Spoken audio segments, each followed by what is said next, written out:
Hi friends, welcome back to my channel. இன்றைக்கி வீடியோவில் நம்ம என்ன பார்க்க போகிறோம்னா, இன்றைக்கி பெருசாக நிறைய டிப்ஸ் எல்லாம் நான் சொல்லிக் கொடுக்கல. உங்களுக்கு ரெண்டு டிப்ஸு தான் சொல்லிக் கொடுக்க போகிறேன். அதுவும் என்னென்னு பார்த்தீங்கன்னா, ரிங்கை பற்றி தான டிப்ஸு தான் இன்றைக்கி நம்ம வீடியோவில். இப்போ என்னோடய கையில் இந்த என்னோடய ரிங்கு போட்டிருக்குது பாருங்கள். ரிங் கழட்டவே முடியாது, அவ்வளோ டைட்டாக இருக்கும். கல்யாண டைமில் போட்டு விட்டது ரொம்ப டைட்டாக போகும். இப்போ உங்கள் கையில் ரிங்கு போட்டுட்டு கழட்ட முடியாமல் இந்த அளவுக்கு டைட்டாக போட்டிருக்குன்னு வச்சுக்குவே, அது எப்படி ஈஸியாக கழட்டுறேன்னு பார்க்கலாம். அதுக்கு நீங்கள் இது மாதிரி கொஞ்சம் த்ரெட்டு கொஞ்சம் எடுத்துக்கோங்க. நூல் எடுத்துட்டு, நான் வந்துட்டு நூல் எடுத்துருக்கிறேன். இந்த நூலை விட எது ரொம்ப நல்லா இருக்குன்னு பார்த்தீங்கன்னா, இந்த தூண்டில் போடுவாங்கள்ல ஒன்று பிளாஸ்டிக்கில், அந்த தூண்டில் போடுற அந்த என்ன சொல்கிறது அதுக்கு, அது எனக்கு என்ன சொல்கிறேன்னு எனக்கு உண்மையாலே தெரியல தமிழில். ஆனால் அந்த தூண்டில் போடுற உங்களுக்கு புரிஞ்சிருக்குன்னு நினைக்கிறேன். ஒரு பிளாஸ்டிக்கில் ஒரு ஒரு மாதிரி இருக்குல்ல, ஒரு த்ரெட்டு மாதிரி, அதாக இருந்துச்சுன்னா இன்னும் நல்லா இருக்கும். ஏன்னா அப்போ தான் அது கையில் சுற்றும் போது அப்படியே நல்லா டைட்டாக இருக்கும், நல்லா ஈஸியாக கழட்ட முடியும். அது இப்போ என்கிட்ட இல்லாதனால நான் நார்மல் த்ரெட்டில் உங்களுக்கு காமிக்கிறேன். இப்போ இந்த த்ரெட் எடுத்து இந்த ஒரு சேஃப்டி பின்னு வழியாக இப்படி போட்டுட்டு ஒரு கட்டு போட்டுக்கோங்க. அந்த சேஃப்டி பின்னு நீங்கள் உங்களோட அந்த ரிங்குக்குள்ளே வழியாக இப்படி உள்ளே விட்டுருங்க. எப்படியாவது கொஞ்சம் இது பண்ணி உள்ளே விட்டுருங்க.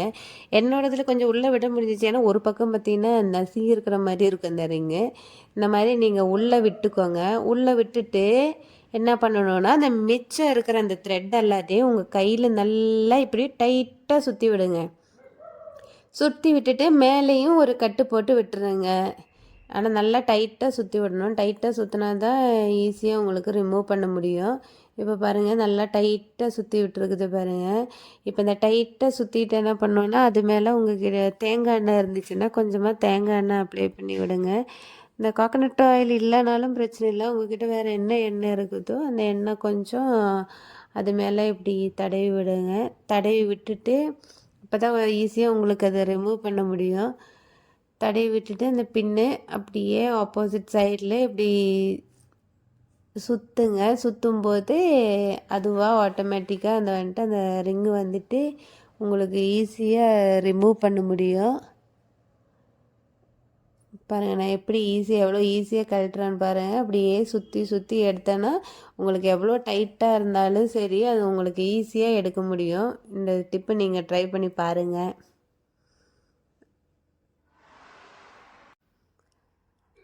அவ்வளோதான், அவ்வளோ ஈஸியாக கழட்டி எடுத்துட்டோம். இனி நம்ம அடுத்த டிப் என்னென்னு பார்த்தீங்கன்னா, இப்போ நான் ஃபஸ்ட்டு என்ன சொன்னாங்க, ரிங்கு வந்துட்டு ரொம்ப டைட்டாக இருந்துச்சுன்னா எப்படி கழட்டலாங்கிறது பார்த்தேன்.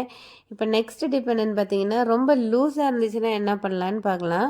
ரொம்ப லூஸாக இருந்துச்சுன்னா மோஸ்ட்லி எல்லோரும் என்ன பண்ணுவாங்க, ஒரு நூல் சுற்றி விட்டுருவாங்க. அது டைட்டாக கையில் நிற்கிறதுக்காக நூல் சுற்றி விட்டுருவாங்க. அதை விட ஈஸியான என்னென்னு பார்த்தீங்கன்னா, இப்போ பாருங்கள், நான் ஒரு ஷார்ப்னரில் நம்ம பெண்ணோட ரீஃபில் இருக்குல்ல, இது நான் இப்போ எடுத்துருக்கிறது பார்த்தீங்கன்னா இந்த கிளிட்டர் பெண்ணோட ரீஃபில் தான். அது கொஞ்சம் மொத்தமாக இருக்கும், பெருசாகவும் இருக்கும். அது வச்சு தான் அது வந்து பார்த்திங்கன்னா ரொம்ப நீங்கள் சாதா பெண்ணோட ரீஃபிலே எடுத்து ஒரு ஷார்ப்னரில் இப்படி ஷார்ப் பண்ணி எடுத்துக்கோங்க. எடுக்கும்போது இப்படி கிடைக்குமா, அது வந்துட்டு உங்களோட ரிங்கில் நல்லா சுற்றி விட்டுருங்க. இது இப்படி பண்ணுறதுனால என்ன ஆகும்னா, இது வந்துட்டு நம்ம கையில் அந்த நூல் சுற்றி விடுறத விட இது இன்னும் கொஞ்சம் நல்லா இருக்குது. ஏன்னா பிளாஸ்டிக்கு தானே சுற்றி விட்டுருந்தனால கொஞ்சம் நல்லாயிருக்கும். இன்னும் கொஞ்சம் உங்களுக்கு டைட்டாக பிடிச்சிட்டு நிற்கிற மாதிரி இருக்கும். அந்த நூல் நல்லது தான். ஆனால் அதே சமயம் இது ஒரு சின்ன டிப்பு தான்.